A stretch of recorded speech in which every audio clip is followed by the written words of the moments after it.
salve a todos os meus queridos e queridas alunos e alunas do curso técnico em administração. Bom dia! Espero que vocês estejam bem, tá? Estamos iniciando mais uma semana letiva nessa segunda-feira, dia 4 de julho de 2022, tá? Primeiramente, quero pedir perdão, queridos, pelo atraso, né? A gente teve umas falhinhas técnicas, tá? Mas, claro, né? Graças a Deus, nossa equipe é muito eficiente. Obrigado, Yara. E obrigado a todos os colaboradores que, por trás das câmeras, fazem tudo isso acontecer, tá? Eu acho pertinente conversar com vocês sobre isso, porque a gente está dentro de um curso técnico, tá? Um curso técnico em administração. E vocês, tá? Vocês vão se deparar com essa vida, com essa rotina, que vai surgir problemas, que vai surgir contratempos no nosso dia a dia, e é isso que vai fazer uma organização funcionar. Esse trabalho colaborativo, tá? Entre os diversos profissionais. O tio Assis está aqui na versão de professor, né? Então eu estou aqui com uma função.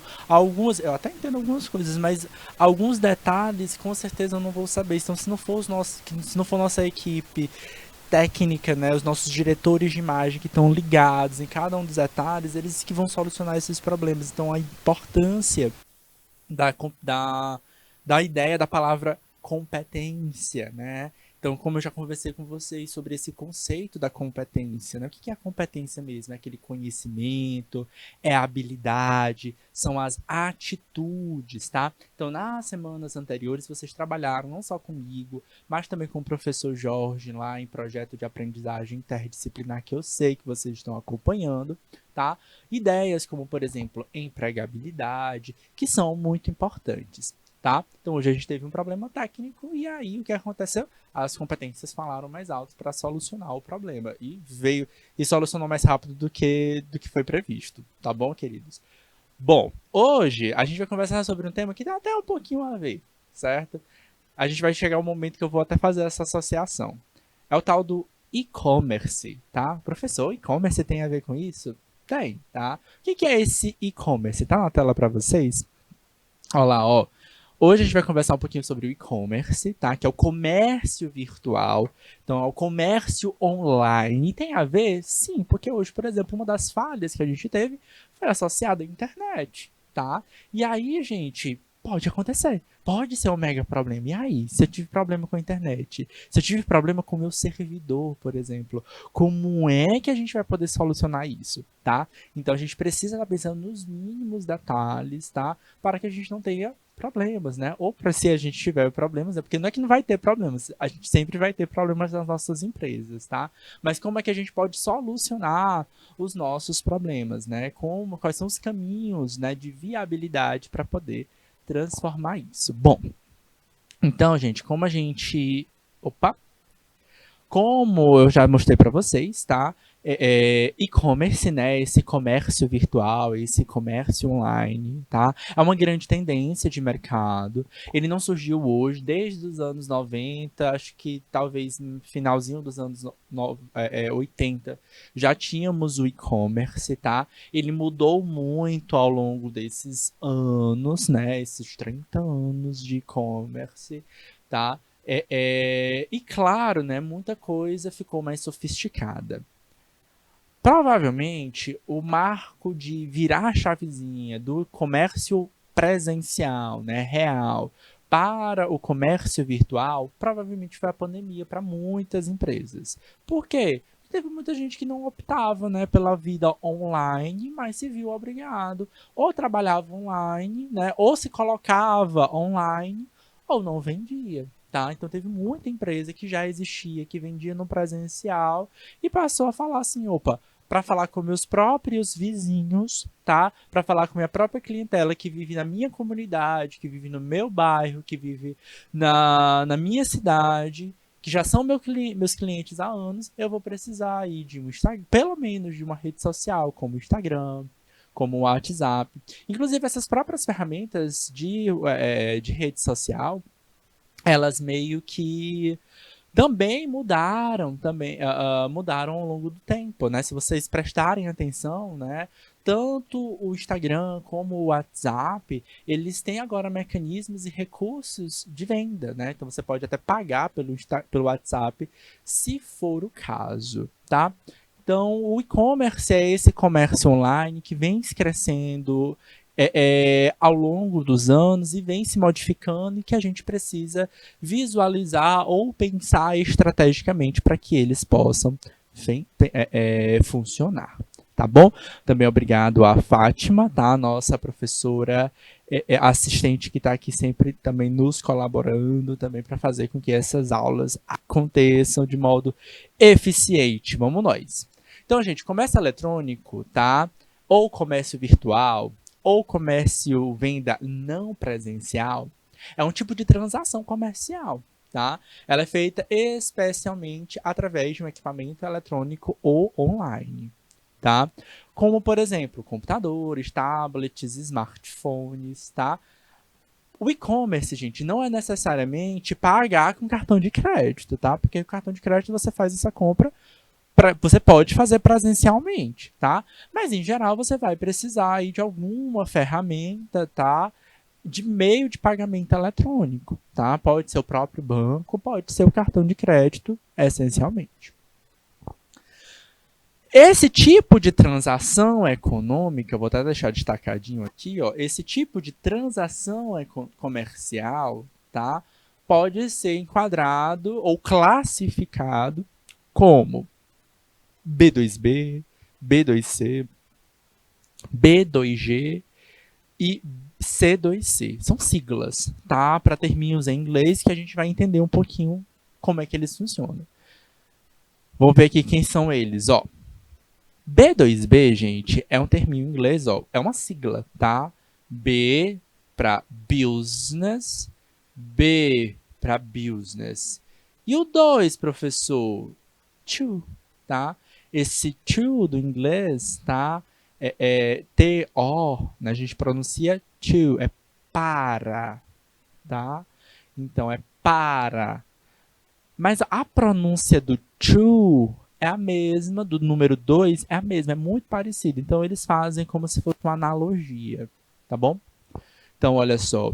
Em negócio B2B é um tipo de negócio, né, ou tipo de transação comercial conhecida como business to business. Business tem várias significações, tem várias traduções, tá? A gente pode traduzir como empresa, como negócio, como ocupação, tá? Aqui a gente vai ter esse foco de negócio para negócio ou de empresa para empresa, tá? Então, basicamente, indica a venda de produtos ou serviços entre duas empresas, tá? Ah, professor, duas empresas precisam comercializar? Precisam, tá? Então, muitas vezes são parcerias, são fechadas, podem ser fechadas parcerias, podem ser fechados acordos entre fornecedores, tá? Às vezes é uma compra de um equipamento. Então imagina, por exemplo, que você esteja fabricando na tua casa, você seja uma empresa que vai fazer bolos ou materiais, comida para festas, né? Salgadinhos, né? Imagina que na sua casa você vai abrir esse negócio. Vai ser uma empresa mesmo, bonitinha. Você vai abrir o seu CNPJ, tá? Bem bonitinho. Então você é uma empresa a partir de agora, tá? Vai utilizar espaço físico de casa? Ok, mas é uma empresa. E aí, nesse caso, como é que você vai ter um fogão? Imagina que você, não, agora eu tô investindo bacana, eu vou comprar um fogão industrial, um forno industrial, para aumentar a eficiência e eficácia, tá? Para aumentar o ritmo de produção. De onde é que você vai comprar esse fogão? Do nada. Não, né? Você vai comprar de outra empresa, né? Então, esse tipo de transação que você vai fazer, e em geral, essa transação não é da empresa para a pessoa física. Lembra lá que eu disse para você. Você vai ter feito, você vai ter escrito, ter aberto um CNPJ. E ao longo das aulas eu até conversei com vocês sobre isso, né? O CNPJ é a pessoa jurídica, é a empresa propriamente. Ela tem responsabilidade fiscal. Então, tudo que entra de receita, tudo que sai dentro da empresa, você tem que mostrar isso para o Estado. Dizer, ó, eu comprei isso, eu gastei dessa forma, eu investi o meu dinheiro nesse aspecto. Então, essas transações acontecem, tá? Podem acontecer incentivos fiscais de empresa para empresa. Por exemplo, o que a gente observa às vezes é mudanças de taxa de juros, tá? Na compra de alguns produtos. Exemplo, tá? Vou comprar um veículo automotivo, né? Vou comprar um carro, tá? Então eu chego lá na concessionária achando que vou comprar um carro para mim, aí ele fala assim, olha, vi na placa bem grandona aquela propaganda não tão muito bem elaborada, né? Ou elaborada com más intenções, tá? Taxa de juros zero. Você fala, opa, taxa de juros zero? Como assim zero? Não, não acredito. Que eu vou financiar um carro por anos, por 2, 3, 4 anos aí, quem sabe até 5 anos.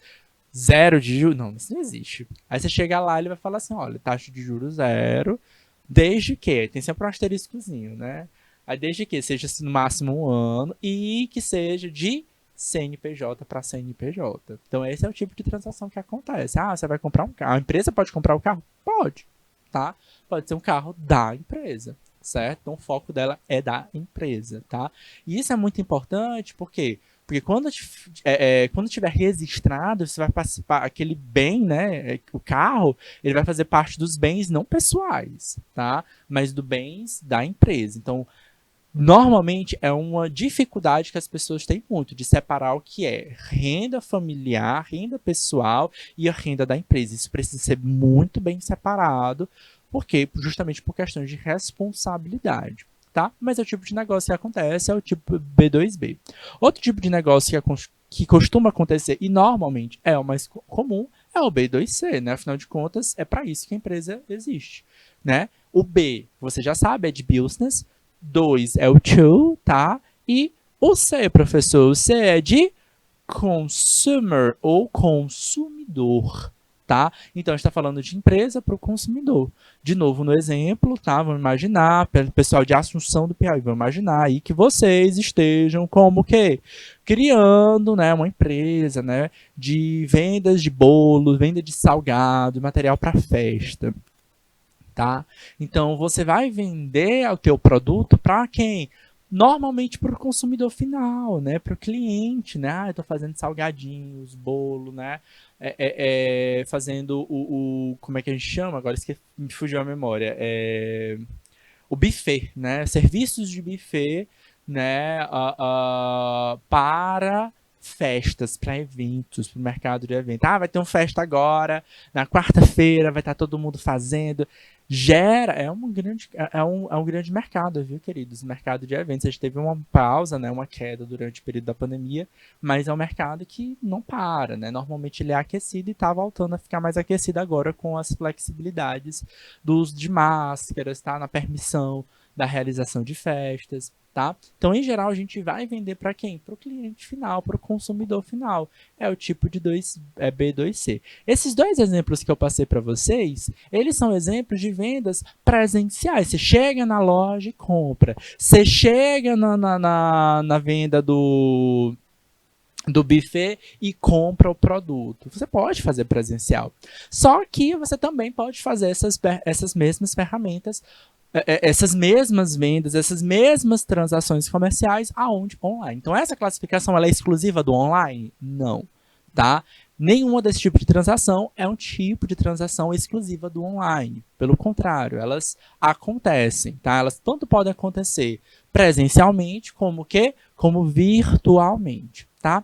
Existem outros tipos de transação, tá? Aqui, especialmente, nessa primeira, que é o B2G, tá? Ela tem algumas restrições, tá?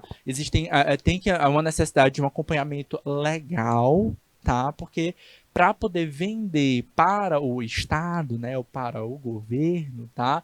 Existem algumas exigências, tá? Porque afinal de contas você está falando de dinheiro público, tá? Então tem toda uma questão ali de transação para ser oficial, mas acontece, tá? O B2G não é comum dentro de transações online, tá? Afinal de contas, como eu tenho que respeitar a legalidade de uma venda para o Estado, certo? Eu tenho que atender requisitos de licitação, tá? Esse aqui talvez não seja tão comum para o online, tá? B2G vem do inglês, de novo, ó. B é business, o número 2 é para significar o to, na expressão to, e o G é para government, ou governo, né, ou próprio Estado, tá? Indica a negociação de bens e serviços entre empresas e o setor público, tá? Esse tipo de comércio aumenta a transparência em processos públicos, reduz os riscos de irregularidades, tá? Mas, valeu Marcos Manuel, bom dia, querido. E ó, atenção, para fazer isso aqui a gente precisa respeitar leis como leis licitatórias, tá? Da licitação pública, ok? Vamos nós. E por fim, a gente tem o C2C, que é o Consumer to Consumer, ou consumidor para o consumidor. Eu posso fazer isso? Vou pedir um minuto?